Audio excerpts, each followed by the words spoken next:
The Slack notification lit up my screen at 9:43 on a Tuesday morning.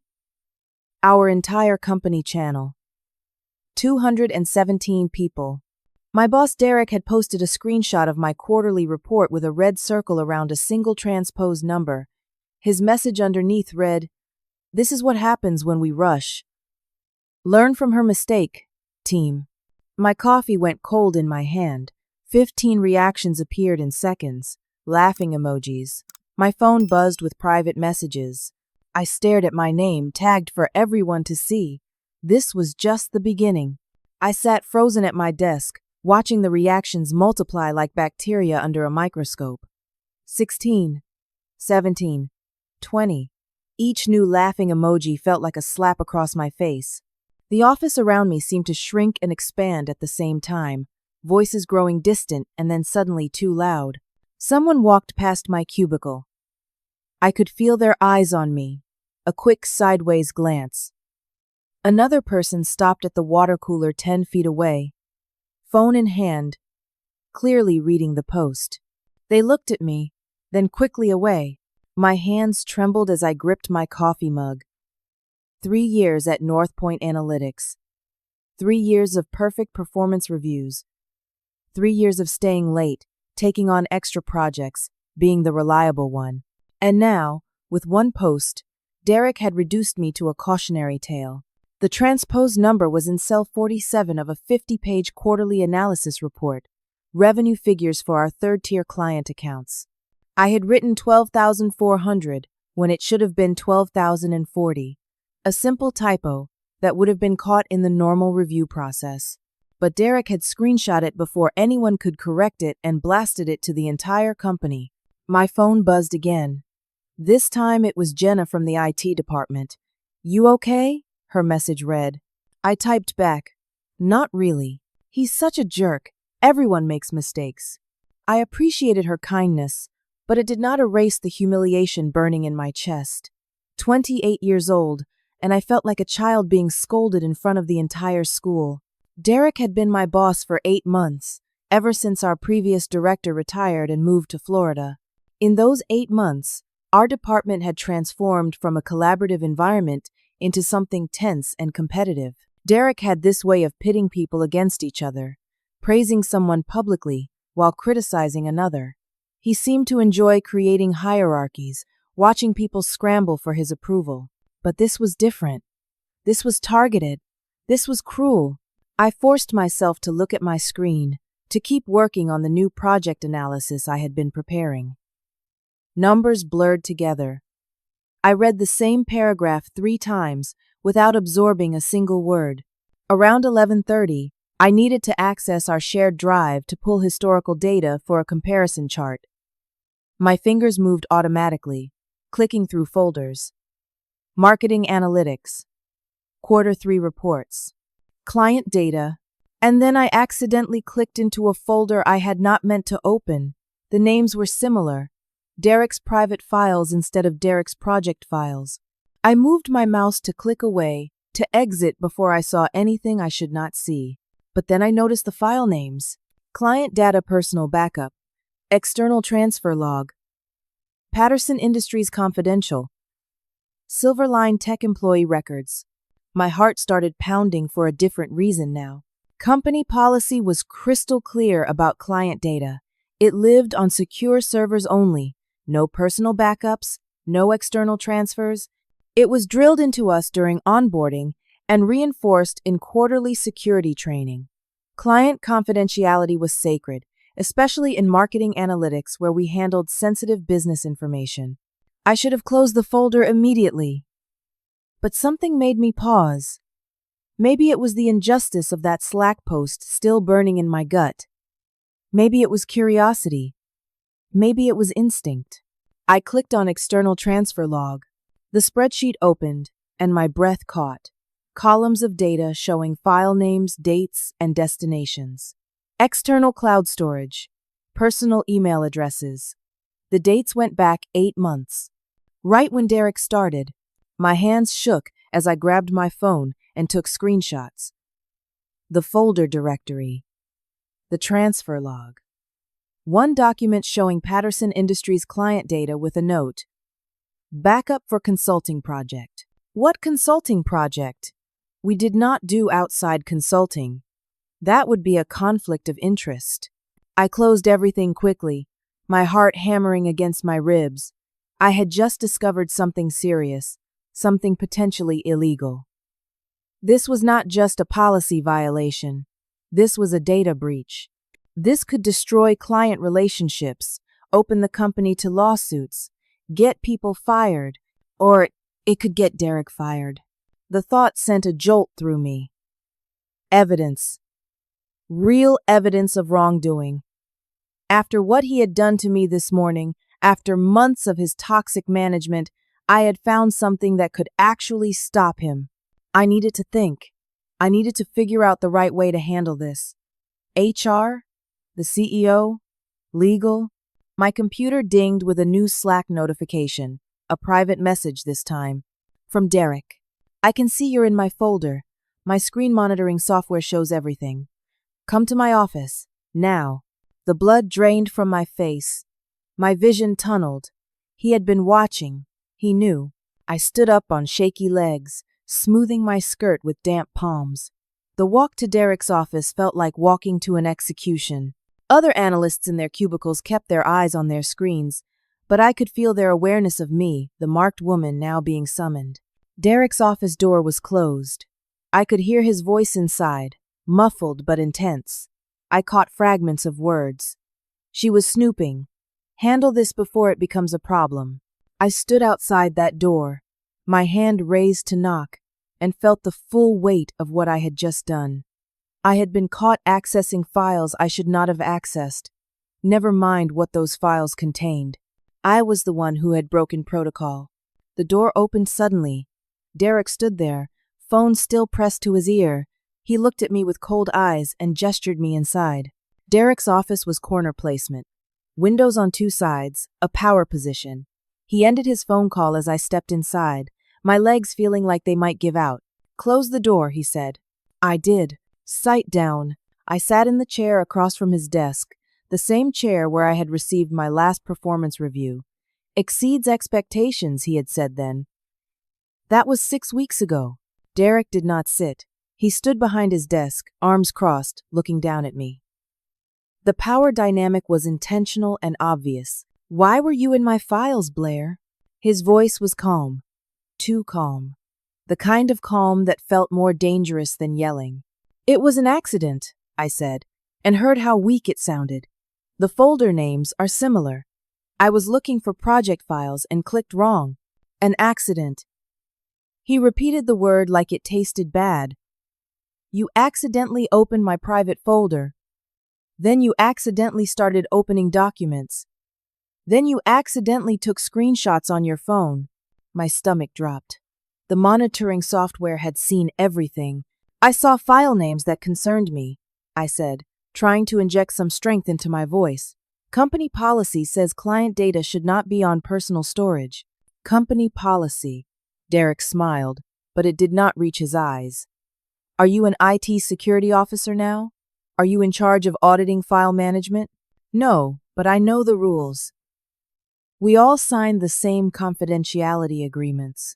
Let me tell you what I know, Derek said, leaning forward with his palms flat on his desk. I know that you made a careless error that I had to bring to the team's attention this morning. I know that instead of accepting responsibility and improving your work, you decided to retaliate by snooping through my files. I know that you access confidential materials without authorization, which is a terminable offense. That's not what happened, I said, but my voice cracked. Isn't it? Because from where I'm standing, it looks like you're trying to dig up dirt on me to deflect from your own performance issues. That's the kind of behavior that shows a fundamental lack of professionalism and integrity. I opened my mouth to respond, but he held up a hand. Curiosity can be very dangerous for a career, Blair. Very dangerous. I suggest you think very carefully about your next steps. Because if you start making accusations, if you try to twist what you saw into something it's not, you're going to find yourself in a position you don't want to be in. The threat hung in the air between us, unspoken, but clear. You can go, he said, dismissing me with a wave of his hand. I stood up, my legs somehow holding me, and walked out of his office. The door closed behind me with a soft click that sounded like a prison cell locking. Back at my desk, I could not focus on anything. My hands were still shaking. I pulled out my phone and looked at the screenshots I had taken. They were still there, evidence of something wrong. But Derek had flipped the script. Now I was the one who had done something wrong by accessing his files. At lunch, I met Jenna in the small kitchen on our floor. She was heating up leftover pasta in the microwave, and I pretended to make tea while we were alone. "I need to tell you something," I said quietly. I explained what I had found. The client data backups, the external transfers, Derek's threat. Jenna's eyes went wide. "Blair, that's serious. Like, really serious. But you need to be careful. Derek has connections." "What do you mean?" "His uncle is on the board of directors, Gerald something, and Derek's tight with people in upper management. I've seen him golfing with executives. He's not just some middle manager." My heart sank further. "So even if I report this?" "I'm not saying don't report it. I'm saying be strategic. Have your evidence lined up. Don't go in half prepared, because he'll bury you." The microwave beeped. Jenna took out her pasta and gave my shoulder a squeeze. "Just be smart, okay? Don't do anything impulsive." But over the next 2 days, being smart and strategic became impossible. Because Derek was not done with me. On Wednesday, I had a presentation scheduled with one of our mid-tier clients. I had prepared everything the night before, rehearsed my talking points, made sure all my files were ready. But when I opened my presentation in the conference room with the client on video call, half the slides would not load. Images were corrupted. Charts showed error messages. I fumbled through the presentation, apologizing, trying to explain the data verbally while my face burned with embarrassment. The client was polite but clearly unimpressed. After the call ended, I checked my files. They had been fine yesterday. Someone had corrupted them. On Thursday, an email appeared in my sent folder. I had supposedly sent it to Silverline Tech, one of our major clients, with incorrect pricing information for a renewal contract. The numbers were drastically wrong, low enough that we would lose money on the deal. I stared at that email in horror. I had not sent it. I knew I had not sent it. But there it was. Timestamp. My name. Sitting in my sent items. I immediately went to Lauren, our junior analyst, who handled Silverline Tech, and caught the error before it went further. But the damage to my credibility was done. On Friday, I tried to access our client database to run reports and found my permissions had been restricted. I had to submit a help ticket to IT just to do my basic job functions. I watched as my highest profile projects were quietly reassigned. Kyle, the senior analyst, was now handling the Patterson Industries account. Lauren got my work on the quarterly forecast presentation. I was being systematically dismantled, and everyone could see it. Friday afternoon, I received an email from Stephanie in HR. "Please come to conference room B at 4 p.m. I knew what was coming before I even walked in. Stephanie sat at the table with a folder in front of her and a concerned expression that did not quite reach her eyes. Derek sat beside her, looking somber and professional. "Blair, thank you for meeting with us," Stephanie began. "We need to discuss some performance concerns that have come up this week." She opened the folder and slid a document across to me. It was titled Performance Improvement Plan. "There have been multiple issues this week," Stephanie continued. "The transpose number in your quarterly report, the corrupted presentation files that led to a poor client meeting, an email with incorrect pricing sent to a major client, and unauthorized access to confidential files. We take these matters seriously. The files were corrupted by someone else," I said, hearing the desperation in my own voice. "I did not send that email. Someone is setting me up. Our IT logs show the email came from your computer using your login credentials," Derek said calmly. "Are you suggesting someone hacked your account?" "I'm suggesting that someone with admin access could have sent that email and made it look like it came from me." Stephanie's expression shifted slightly. a flicker of annoyance. Blair, making accusations against your supervisor is not going to help this situation. The PIP is designed to give you an opportunity to improve. You have 30 days to demonstrate better performance and attention to detail. We'll have weekly check-ins to monitor your progress. And if I don't improve? I asked, though I already knew the answer. Then we'll have to consider whether this position is the right fit for you, Stephanie said. She slid the PIP document toward me with a pen. I read through it quickly. Every incident from the week was documented. Transposed number, corrupted files, incorrect email, unauthorized file access, and a new one I had not even heard about, insubordination. Insubordination? I looked up. Accessing a supervisor's files without permission and making unfounded accusations shows a lack of respect for the management structure, Derek explained. I wanted to scream. I wanted to tell Stephanie that Derek was manipulating everything, that he had threatened me, that he was stealing client data. But the way she sat there, nodding along with everything Derek said, touching his shoulder when she laughed at some comment he made, I realized she was not going to be my ally. I signed the PIP. What choice did I have? Walking out of that conference room, I felt completely trapped. Derek had created a paper trail that made me look incompetent and insubordinate. He had Stephanie backing him up. He had connections to the board of directors, and I had screenshots on my phone that I was now too scared to use. That evening, sitting at my kitchen table in my apartment, I pulled up those screenshots again. I looked at the evidence of Derek's data breach. I thought about sending it to the CEO, Thomas Hartwell. His email was on the company website. I even drafted the email. Subject: urgent security concern. I attached the screenshots. I wrote a brief explanation. My finger hovered over the send button.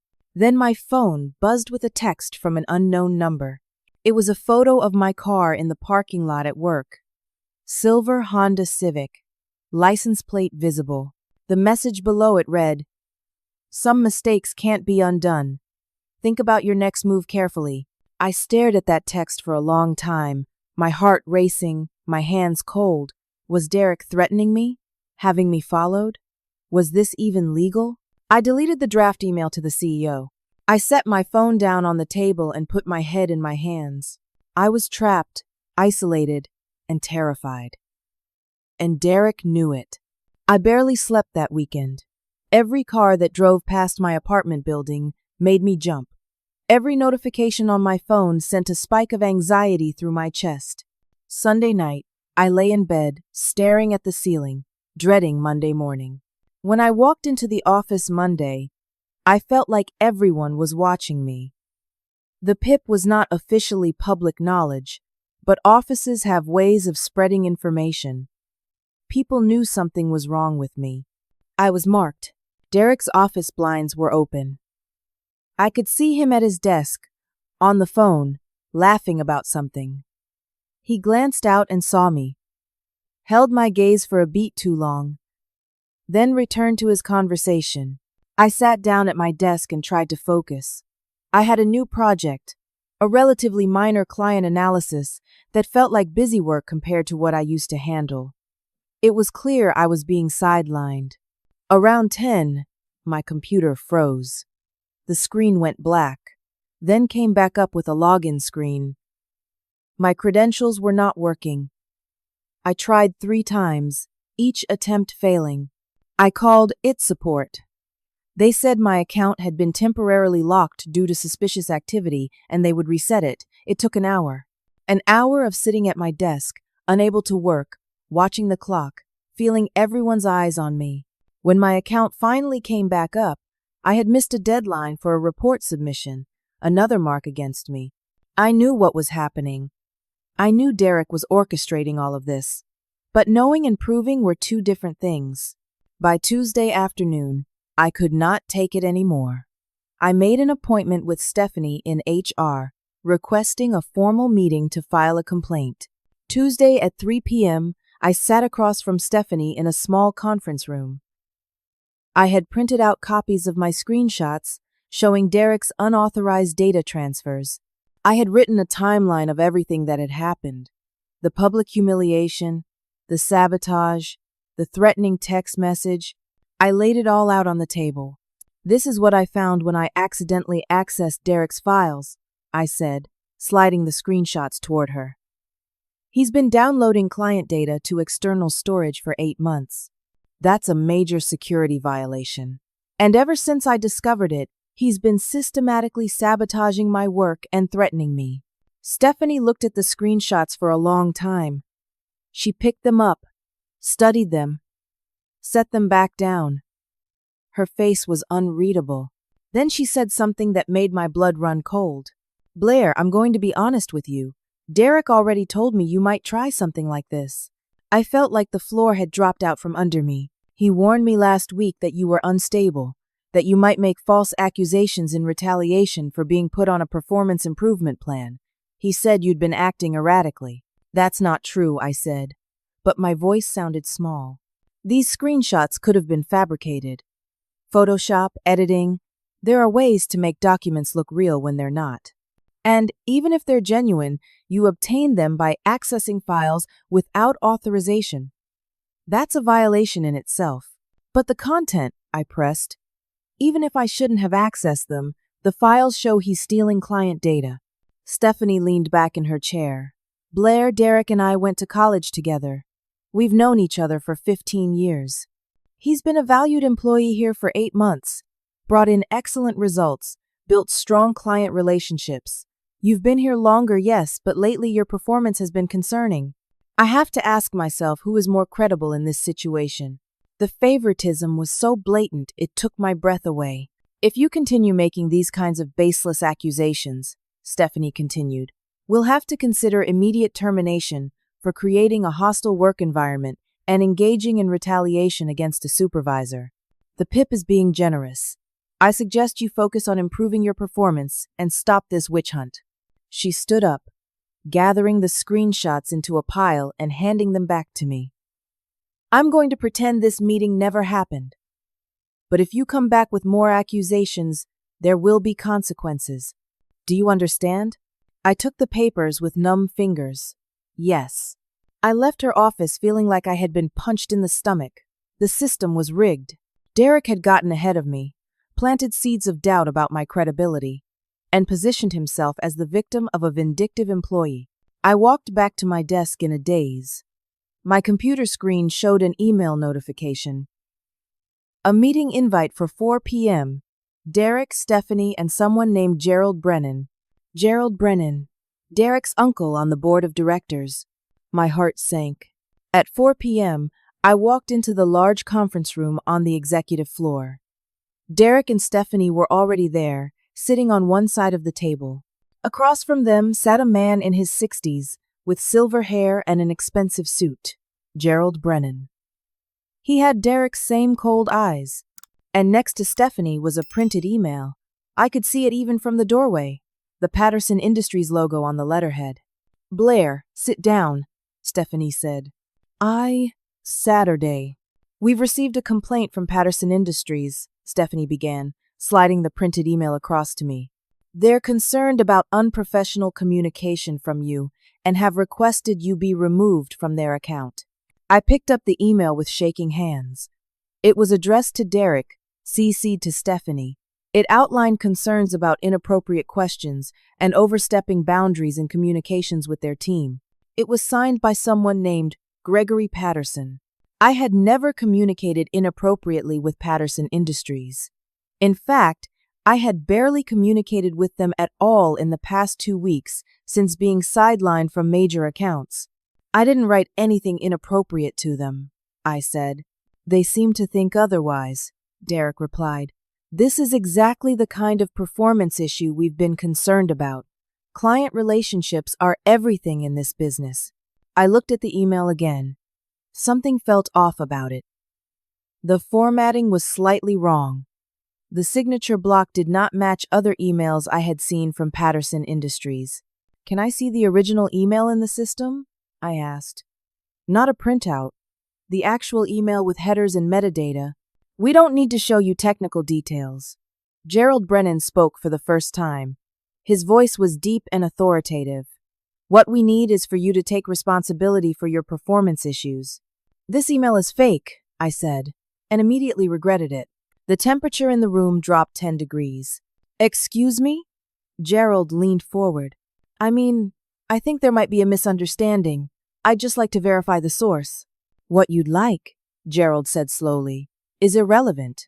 You're an employee with documented performance problems who is now being insubordinate in front of senior leadership. I'm starting to think the PIP was too lenient." Derek added, "We're amending your PIP to include client relations issues. You're being removed from all client-facing work, effective immediately. You'll focus on internal data analysis until we see improvement." I had just been neutered, stripped of any meaningful responsibilities, reduced to pushing numbers around spreadsheets while I waited out my 30 days until inevitable termination. "Meeting adjourned," Gerald said, standing up. "Derek, Stephanie, let's discuss this further in my office." They left. I sat alone in that conference room, staring at the fake email from Patterson Industries, and felt completely defeated. That evening, I sat in my car in the parking lot for 20 minutes before I could bring myself to drive home. I cried angry, frustrated tears. I thought about just quitting, just walking away. But I needed this job. I needed the health insurance. I needed the salary to pay rent. And somewhere beneath the fear and exhaustion, there was still anger. A burning sense that this was wrong, that Derek should not get away with this, that someone needed to stop him. I pulled out my phone and looked at those screenshots again. Evidence of a real crime, evidence that mattered. Then I opened my text messages and found Jenna's number. "I need your help," I typed. "It's urgent. Can we meet after work?" She responded immediately. "Coffee shop on Maple Street, 6 p.m. I drove to the coffee shop, ordered something I did not drink, and waited in a corner booth until Jenna arrived. Jenna slid into the booth across from me, her face creased with concern. The coffee shop was busy enough that our conversation would not carry, but quiet enough that we could talk. "What happened?" she asked. I told her everything. The HR meeting that went nowhere, the fake client complaint, the amended PIP, Gerald Brennan's involvement. My complete powerlessness against Derek's systematic destruction of my career. "He's untouchable," I finished. "He's got Stephanie on his side, his uncle on the board, and he's been setting me up to look incompetent and unstable. Even with evidence of his data breach, no one will believe me." Jenna was quiet for a moment, stirring her coffee. Then she said, "I believe you." Those 3 words meant more than she knew. I had my own run-in with Derek. Jenna continued quietly. "About 4 months ago, he made comments about my appearance, what I was wearing. It crossed the line. I reported it to Stephanie." "What happened?" "Nothing. She said it was a misunderstanding, that Derek was just being friendly. She suggested I was being too sensitive." Jenna's jaw tightened. "I've been looking for another job ever since, but the market's tough right now. I can't just walk away without something lined up." "I'm sorry," I said. "Don't be sorry. Be strategic." Jenna leaned forward. "You said you have screenshots of the data breach. But screenshots can be dismissed as fake, especially when Derek's already poisoned the well about your credibility. You need more than that." "Like what?" "Server logs, email metadata, technical proof that can't be disputed, timestamps, file transfers, system access records. The kind of evidence that holds up even when Derek tries to spin it. Can you access that kind of information?" Jenna hesitated. "I have administrative access to the servers. I could pull logs showing file transfers, external storage access, everything Derek's been doing." "But Blair, if I get caught accessing that data without authorization, I'm fired too, maybe worse." "I can't ask you to risk your job." "You're not asking, I'm offering." Jenna's eyes were hard with determination. "Someone needs to stop him. I'm tired of watching him get away with this. But you need to promise me something. Anything. If this goes sideways, you protect my name. You say you got the information anonymously, you don't know the source. You take that to your grave." "I promise." Jenna nodded. Give me until tomorrow night. I'll pull the logs remotely from home, encrypt everything, send it to your personal email, not your work account. Do you have a personal email you use for important things? I gave her my Gmail address. Once you have the full evidence package, Jenna said, you go straight to the CEO, not HR, not any middle managers. Thomas Hartwell directly. His executive assistant screens his emails, but if you mark it urgent and mention data breach and client security, it'll get to him. We talked for another 20 minutes, planning how to compile everything into a clear, undeniable case. Then we left separately, cautious even though we were probably being paranoid. That night, I could not sleep. I kept checking my personal email, refreshing over and over, waiting for Jenna's message. It came through at 11:43 p.m. Subject: Anonymous Evidence Package. Encrypted file attached. I downloaded it, entered the password Jenna had texted me separately, and opened the documentation. It was comprehensive, beautiful, devastating. Server logs showing Derek's repeated unauthorized downloads of client data files to external cloud storage. Dates and timestamps going back 8 months. File sizes and names. IP addresses showing the downloads happened from his office computer during business hours. Email server records showing that the incorrect pricing email supposedly sent by me to Silverline Tech had actually been sent from Derek's computer using administrative override to make it appear as if it came from my account. Access logs proving that my presentation files had been corrupted by someone with administrative privileges the night before my client meeting. Every piece of sabotage, documented and timestamped. And most damning, evidence that Derek had created an external business entity, Brennan Consulting Services LLC, registered 3 months ago. The same external storage where he had been backing up client data belonged to this LLC. He was not just careless with data security. He was stealing client information to start a competing business. I spent all of Wednesday at home. I called in sick, claiming a stomach bug. In reality, I was building my case. I created a comprehensive document. Timeline of events. Screenshots of Derek's files. Jenna's server logs showing the technical proof. Copies of my PIP documentation. The fake client email. Screenshots of the threatening text message with the photo of my car. I wrote a cover letter to CEO Thomas Hartwell explaining everything in clear, factual terms. By Wednesday evening, I had a 40-page evidence package ready to send. I opened my email, attached everything, typed in Thomas Hartwell's email address, and wrote my subject line, Urgent Security Breach and Employee Misconduct. My finger hovered over the send button. Then my phone rang. Unknown number. I almost did not answer, but something made me pick up. Blair? It was Stephanie's voice. I need you to come into the office right now. I'm sick, I said. I told my supervisor, this isn't optional. If you're not here within the hour, you'll be terminated for job abandonment. My heart started racing. What's this about? We'll discuss it when you arrive. 1 hour. She hung up. I looked at my laptop screen, at the email ready to send.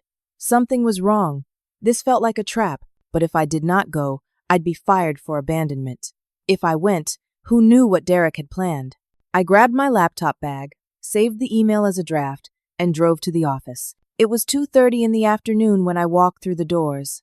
The office felt different, quieter. People looked at me and then quickly looked away. I took the elevator to the executive floor where Stephanie had told me to go. Conference Room A. I pushed open the door. Derek was there, Stephanie, and Gerald Brennan again. But this time, there was someone else. A man I did not recognize, late 40s, suit and tie, briefcase on the table. Lawyer. Had to be. Blair, sit down, Gerald said.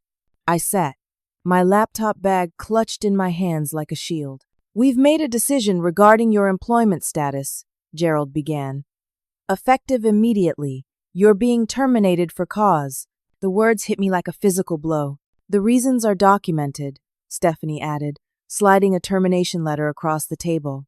Gross misconduct including unauthorized access to confidential files, making false accusations against your supervisor, performance failures, insubordination, and creating a hostile work environment. I stared at the letter. My name. Today's date. Terminated. You're lying, I said, my voice shaking. All of this is fabricated. Derek has been sabotaging me. We've consulted with legal counsel, the lawyer spoke up. His name tag said John Harris, attorney at law. And we want to make something very clear, Miss Blair. If you make any defamatory statements about this company or its employees, if you share any confidential information, if you contact clients or other employees with false accusations, we will pursue legal action against you personally. Defamation, breach of confidentiality, tortious interference. Do you understand? You're threatening me. We're informing you of the consequences of illegal behavior, John Harris replied calmly. Derek, who had been silent until now, leaned forward slightly. Blair, I'd strongly advise against any further actions.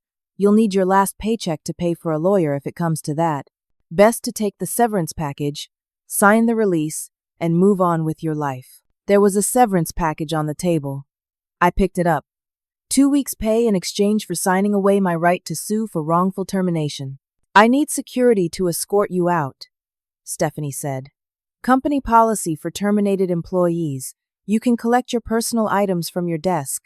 2 security guards appeared at the door. I recognized them. Frank and David. I had said good morning to them 1,000 times. Now they were here to walk me out. I stood up on numb legs, clutching my laptop bag. I did not sign the severance package. I just walked out of that conference room, down the elevator, to my desk. Lauren, the junior analyst, was sitting at the cubicle next to mine. She would not look at me.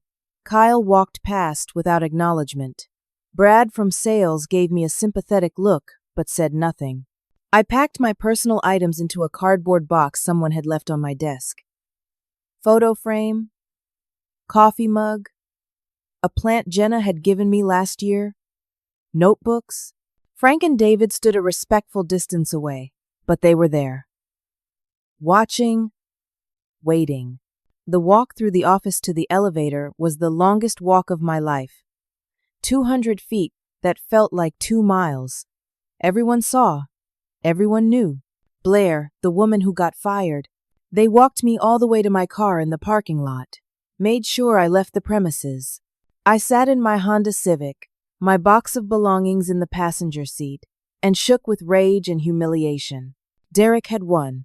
He had fired me, destroyed my reputation, and gotten away with everything. I drove home on autopilot, barely seeing the road. When I got to my apartment, I sat on my couch and stared at nothing for 20 minutes. Then I remembered. The email, the draft I had saved. I opened my laptop, pulled up my personal email, found the draft addressed to Thomas Hartwell. All the evidence, all the proof, everything Jenna had risked her job to give me. Derek expected me to slink away quietly, intimidated by their lawyer, scared of their threats. But he had made a mistake. He had fired me, which meant I no longer had anything to lose. I pulled up the CEO's email address again. Thomas Hartwell, listed right there on the company website. His direct contact for urgent executive matters. I reattached all my evidence files, rechecked my cover letter, made sure everything was clear and factual. Subject line: Urgent Data Security Breach and Corporate Misconduct by Derek Brennan. This time, I did not hesitate. I clicked send. The message disappeared from my drafts. Sent. I closed my laptop and sat back, my heart pounding. Whatever happened next, at least I had tried. At least I had fought back, even if no one ever read it. Even if it disappeared into an assistant's spam folder. Even if it changed nothing. I had sent the truth into the world. And Derek did not know it was coming. Thursday morning, I woke up early despite having nowhere to go, no job to get ready for, no morning routine that mattered anymore. I checked my email immediately. Personal email where I had sent the evidence package to the CEO. Nothing. No response. No acknowledgement. It had been less than 12 hours. I knew that. But anxiety gnawed at me anyway. What if he never saw it? What if his assistant deleted it? What if Derek's connections meant the email got buried? I made coffee I did not drink. I scrolled through job listings without really seeing them. I checked my email 17 times before noon. Still nothing. Around 3 p.m., my phone rang. Jenna's number. Blair? Her voice was a whisper, urgent. Derek knows. Someone told him you sent something to Thomas. He's in Stephanie's office right now, and I heard him say something about legal action. He's furious. My stomach dropped. How did he find out? I don't know. Maybe the executive assistant mentioned it. Maybe someone saw the email. But he knows. And Blair, I need you to promise you won't mention me. He doesn't know I helped, and I can't lose my job. I won't say anything. I swear. Be careful. He sounded really angry. Like scary angry. The call ended abruptly. I sat with my phone in my hand, feeling like the walls were closing in. Derek knew. He was already mobilizing his response. That evening, the attacks began on social media. Brad from sales posted on LinkedIn about the importance of integrity in the workplace, with thinly veiled references to someone who tried to blame others for her own failures. Kyle shared an article about disgruntled employees who make false accusations. I did not have to guess who they were talking about. Then I started getting texts from former coworkers. Not many, but a few. Hey, I don't know what's going on, but Derek sent a company-wide email saying you were terminated for theft and data breach. Is that true? Blair, people are saying you tried to steal client information. What happened? I heard you got fired for corporate espionage. That seems extreme. My hands shook as I read them. Derek was not just defending himself. He was launching a full smear campaign, flipping the entire narrative, making me the thief, the liar, the one who stole data.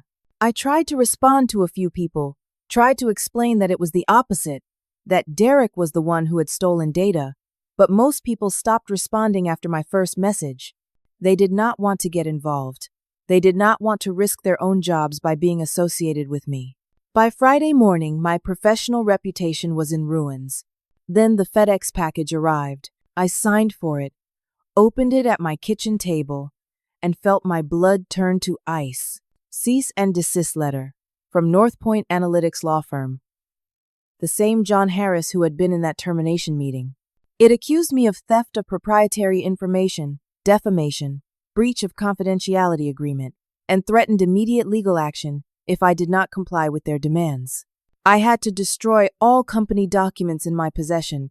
I had to retract any statements I made to third parties about the company or its employees. I had to sign an affidavit swearing I would not disparage North Point Analytics or Derek Brennan.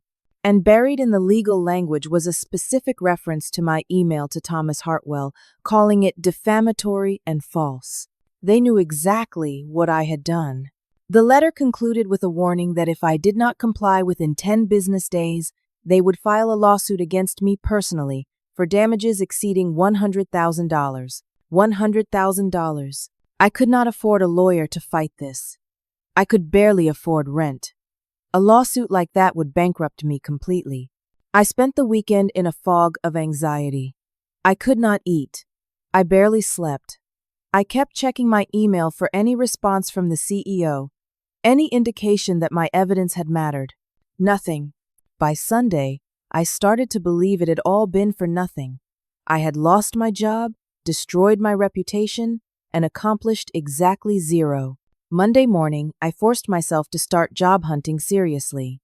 I updated my resume, carefully framing my departure from North Point Analytics as seeking new opportunities without mentioning the termination.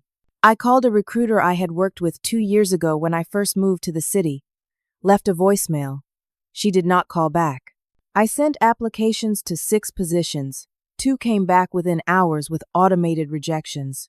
Derek's smear campaign was working. Word traveled fast in our industry. I was marked as toxic, unreliable, a problem employee. I checked LinkedIn and saw Derek had posted that morning. Sometimes leadership means making difficult decisions to protect the team. Integrity above all. 342 likes. Dozens of comments praising his leadership. I wanted to throw my laptop across the room. Then, Monday afternoon at 2:17 p.m., an email notification appeared on my phone. Sender: Gregory Patterson. Patterson Industries. Subject: Concerns about North Point Analytics. My heart stopped. I opened it with shaking hands. Miss Blair, I hope this email reaches you. Last week, we received a strange email request supposedly from your company email address, asking for detailed employee records and internal business data for verification purposes. We found this highly irregular and did not comply. However, given the unusual nature of the request, I wanted to reach out to you directly. Our IT department traced the email and found some inconsistencies that raised red flags. I'm hoping you can provide some clarity on this situation. Please call me at your earliest convenience. He included his direct phone number. I read the email 3 times, my mind racing. Derek was still actively stealing data, still using company access even after firing me. And now he had been sloppy enough to get caught. This was not just internal HR drama anymore. This was a client security issue. This could open North Point Analytics to massive liability. I grabbed my phone and called Gregory Patterson immediately. He answered on the second ring. Gregory Patterson. Mr. Patterson, this is Blair. I just got your email. Ah, yes, thank you for calling so quickly. I wanted to discuss this matter with you before escalating it within North Point. Can you explain the email request we received? I need to be completely honest with you, Mr. Patterson. I was terminated from North Point Analytics last week. I no longer have access to company systems or email. If you received something from my email address, it wasn't from me. There was a pause. That's very concerning. There's more, and I realize how this is going to sound, but I need you to hear me out. I took a deep breath. I was fired because I discovered that my former supervisor, Derek Brennan, has been downloading client data to external storage without authorization for months. When I reported it, he retaliated against me and had me terminated. He's been stealing client information, including yours. I sent evidence to the CEO, but I don't know if anyone is taking it seriously. If you received an email requesting data from my account after I was fired, it means Derek is still accessing systems and potentially using terminated employee credentials to cover his tracks. Another pause. Longer this time? That's a very serious accusation, Miss Blair. I have evidence. Server logs, file transfer records, everything. I can send it to you if you want to verify what I'm telling you. Please do. Send everything to this email address. I'm going to be contacting North Point's CEO myself. If what you're saying is true, we have a major security breach on our hands. Patterson Industries has very strict data protection requirements. If our confidential information has been compromised, there will be legal consequences. I'll send it right now. Thank you for listening to me. Thank you for bringing this to my attention. I'll be in touch. I hung up and immediately forwarded Gregory Patterson my entire evidence package. Everything I had sent to Thomas Hartwell, plus my timeline, plus the new information about the fake email sent after my termination. For the first time in days, I felt a flicker of hope. Patterson Industries was a huge client, probably North Point's biggest account. If they threatened to pull their business over a security breach, the company would have to take it seriously. Even Derek's connections could not save him from losing a multi-million-dollar client. Tuesday morning, I woke up to an email notification. Sender: Thomas Hartwell. Subject: Meeting request. My hands shook so badly I almost dropped my phone. Miss Blair, I received your email and have been conducting an internal review of the matters you raised. I need to meet with you in person to discuss this situation. Please come to my office tomorrow at 9 a.m. My assistant will have you cleared with security. This is a confidential matter. Please do not discuss this meeting with anyone. He included the address: Executive Floor, Corner Office. I read it 5 times to make sure it was real. The CEO had seen my email. He was taking it seriously. He wanted to meet. I typed back immediately. I'll be there. Then I sat on my couch and cried. Not sad tears. Exhausted, overwhelmed, relieved tears. Maybe this was not over after all. Maybe Derek had not won. I spent all of Tuesday preparing. I printed backup copies of all my evidence. I rehearsed what I would say. I picked out professional clothes, the navy blue suit I had worn to my interview 3 years ago. That night, I barely slept. I kept running through scenarios in my head. What if Derek was there? What if this was another trap? But I had to go. I had to see this through. Wednesday morning, I arrived at North Point Analytics at 8:45 a.m. Walking through those doors again felt surreal. The security guard, Frank, looked surprised to see me but checked his computer and saw my name on the cleared visitor list. Executive floor, he said, handing me a temporary badge. I took the elevator up, clutching my folder of evidence, my heart pounding so hard I could hear it in my ears.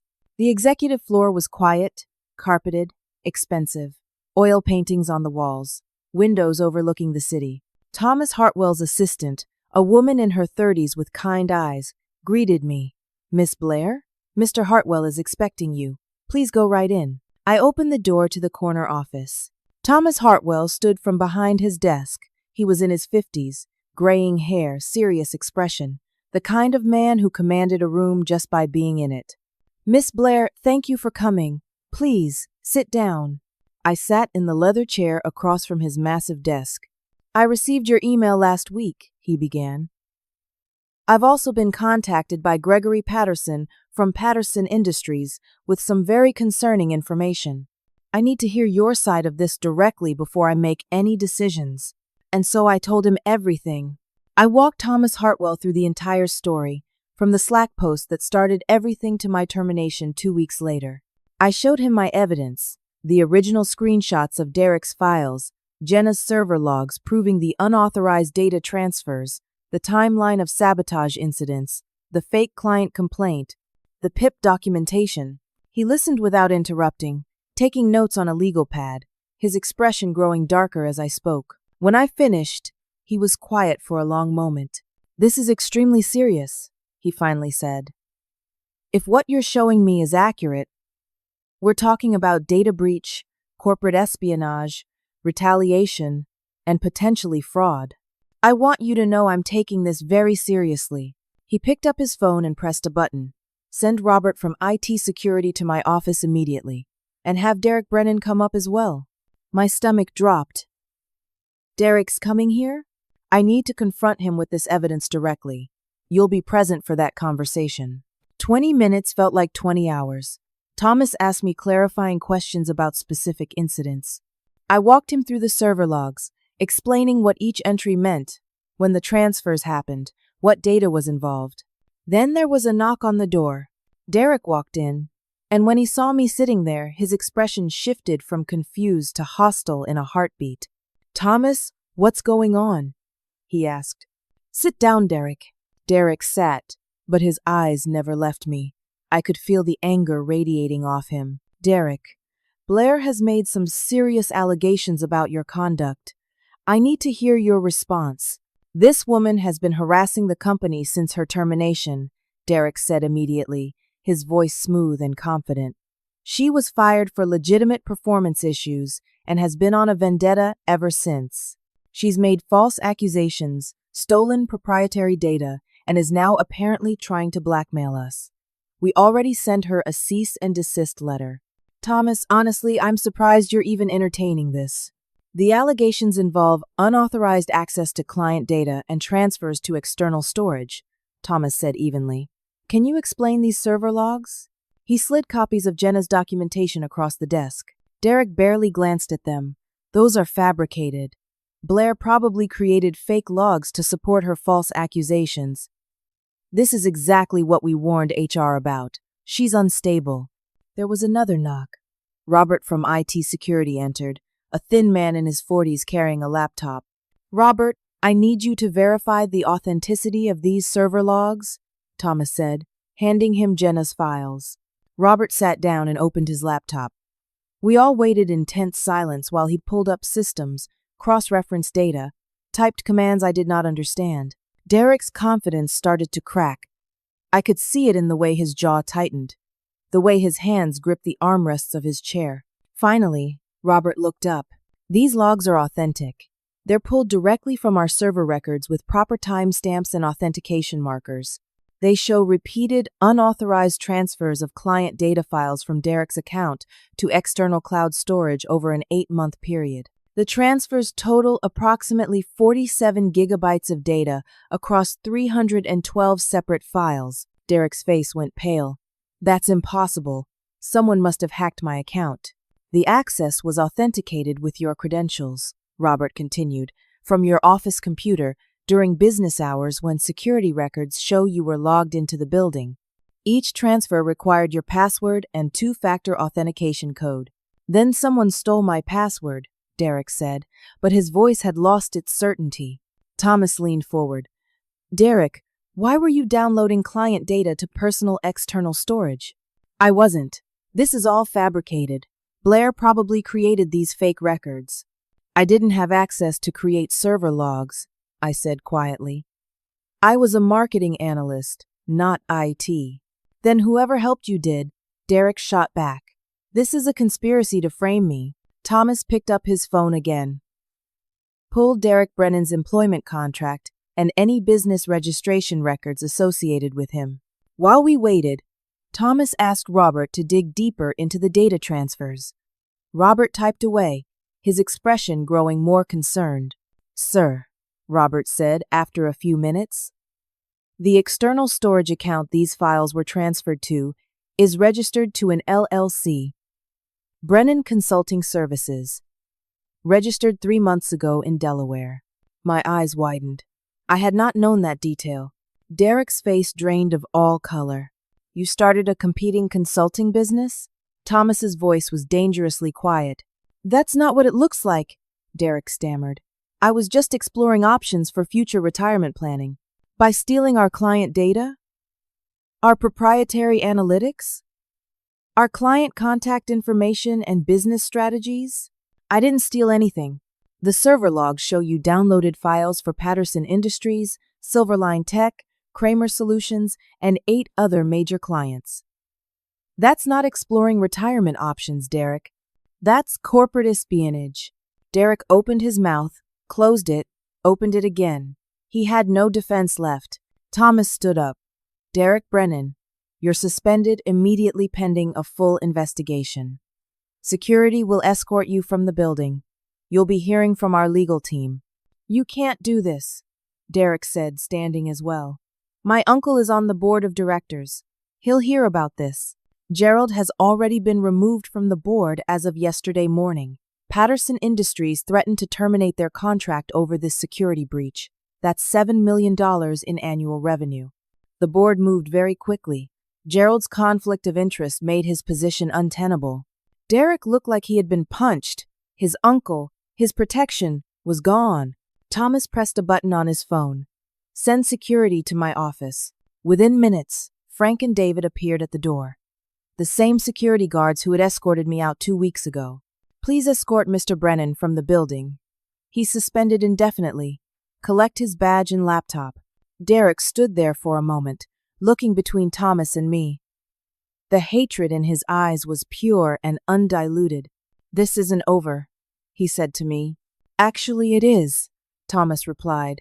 And Derek, if you contact Blair or any other employees, if you attempt to access company systems, if you interfere with our investigation in any way, we'll pursue criminal charges. Corporate espionage carries significant penalties. I suggest you retain legal counsel. The security guards escorted Derek out. I watched him go, that confident, manipulative man who had destroyed my career, now being walked out the same way he had walked me out. When the door closed behind them, Thomas sat back down.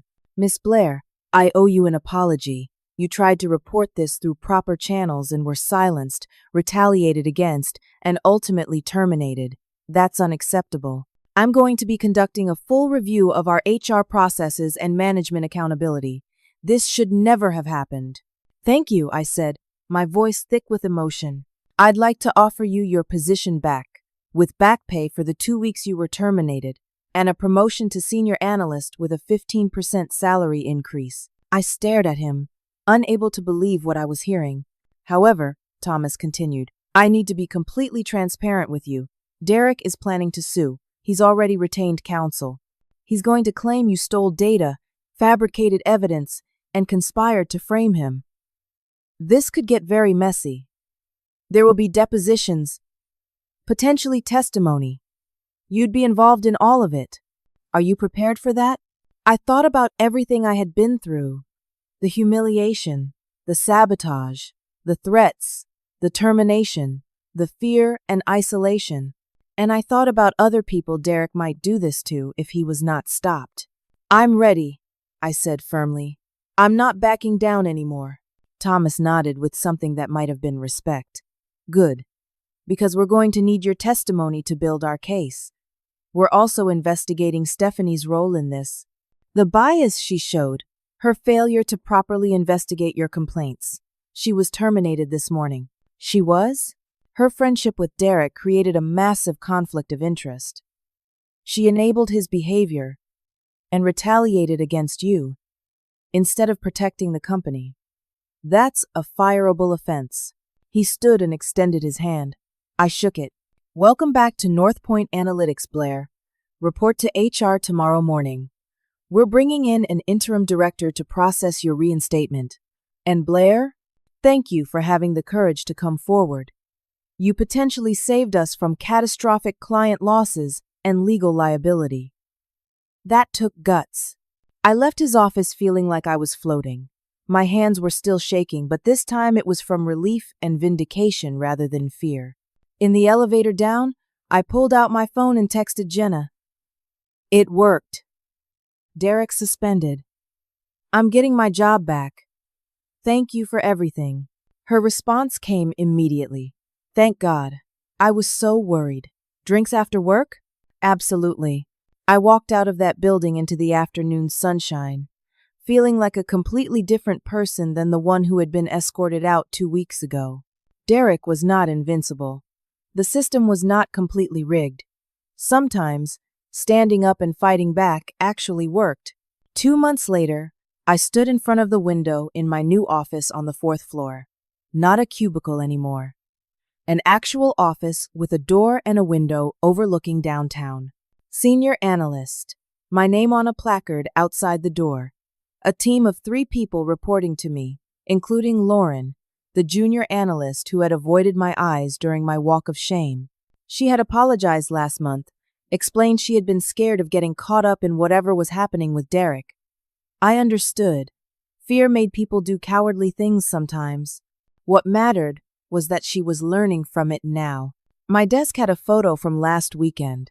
Me and Jenna at dinner, celebrating her promotion to IT security manager.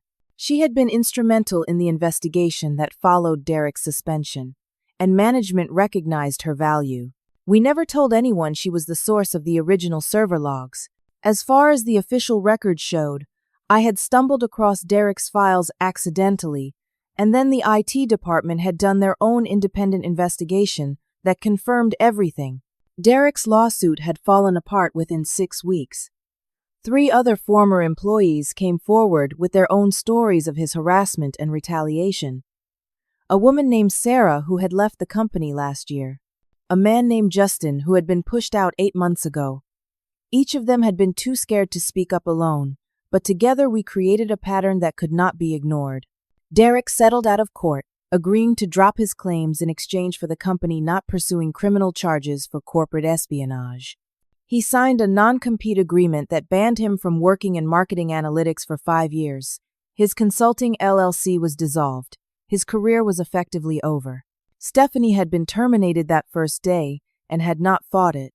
She knew she had violated professional ethics. Last I heard, she was working in HR for a completely different industry, far from marketing and analytics. Gerald Brennan had resigned from the board quietly.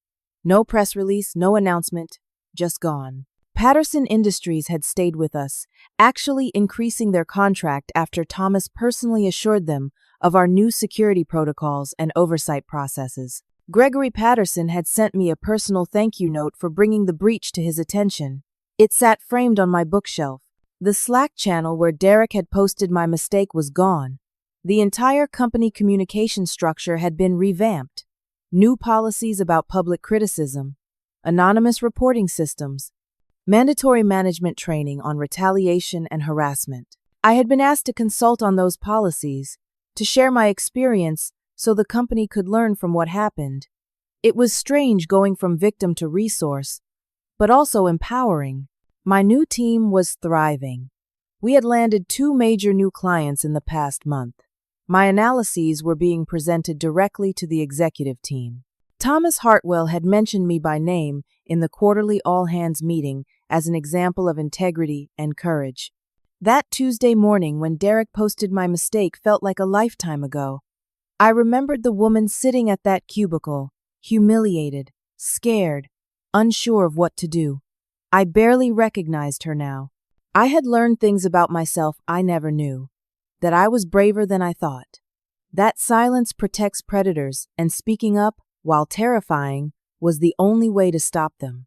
That integrity mattered more than safety, more than comfort, more than keeping a job that was destroying me from the inside. The worst moment of my life had become the catalyst for my real strength. There was a knock on my office door. Lauren poked her head in. "Blair, the Patterson Industries quarterly review meeting is starting in 5 minutes. Conference room 2. Thanks, I'll be right there." She left, and I gathered my materials. As I walked past the break room, I saw the new hire, a young woman named Emma, making coffee. She looked nervous, like it was her first week. I remembered being new, remembered how intimidating everything felt. "Emma, right?" I said, stopping. "Yes, hi, you're Blair, senior analyst. I know. How's your first week going?" "Good. A little overwhelming, but good." "That's normal. Listen, if you ever need anything, or if something doesn't feel right, or if you have questions, my door is always open. Literally, I keep it open, unless I'm on a call." She smiled, looking relieved. "Thank you. That means a lot." I went to my meeting, presented my analysis, received positive feedback from the client. After it ended, I checked my phone and saw a text from Jenna. "Lunch tomorrow? Want to catch up?" I typed back a yes. Walking back to my office, I passed the cubicle where I used to sit. Someone new was there now, a guy named Peter from the sales team who had transferred to analytics. He waved. I waved back. I sat down at my desk, opened my laptop, and saw a Slack notification. Someone on the marketing team had posted in the company channel. For a split second, my heart rate spiked, muscle memory from that Tuesday morning. But it was just a celebration. Someone's work anniversary. Congratulations and emoji reactions. I smiled and added my own congratulations. The platform that had been used to humiliate me was now just a normal communication tool again. The power it had held over me was gone. I looked at the framed quote on my wall, something I had put up last month. "Your integrity is worth fighting for, even when you're fighting alone. Sometimes you think you're alone, but you're not. There are other people who care about what's right, who will help if you're brave enough to ask, who are waiting for someone to stand up first." I had been that person, and now I tried to be the person others could turn to. My phone buzzed with an email notification. Subject line, "Job offer consideration." It was from a competitor, offering me a director position with a significant salary increase. I read it carefully. It was tempting. Director. More money. A fresh start somewhere, without the history of what happened here. But I looked around my office, thought about my team, thought about the changes that had happened because I had stayed and fought. I typed a polite response declining the offer. North Point Analytics was different now, better now, partly because of what I had gone through. I wanted to be part of that continued growth. Besides, I had learned something important. Running away from problems did not solve them. Sometimes you had to stand your ground, face the fire, and come out the other side stronger. That Tuesday morning when I saw my mistake on Slack, I thought my world was ending. In a way, it was. But endings make space for new beginnings. I closed my laptop and leaned back in my chair, looking out the window at the city below. I had survived. More than that, I had won.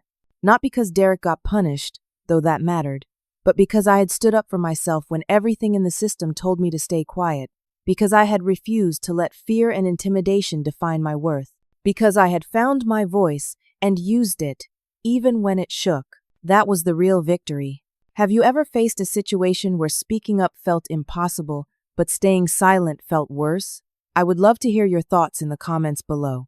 Your experience might help someone else who's facing a similar choice right now. If this story resonated with you, please take a moment to like this video. It helps others find these stories and know they're not alone in their struggles. And if you haven't already, subscribe to the channel for more stories about courage, resilience, and standing up for what's right. Share this with someone who might need to hear it today. Thank you for being here, for listening, and for supporting stories that matter. Remember, your integrity is always worth fighting for. You're stronger than you think, braver than you know, and you deserve to work in an environment that respects you. Until next time, keep standing tall, keep speaking your truth, and never let anyone make you smaller than you are. You've got this.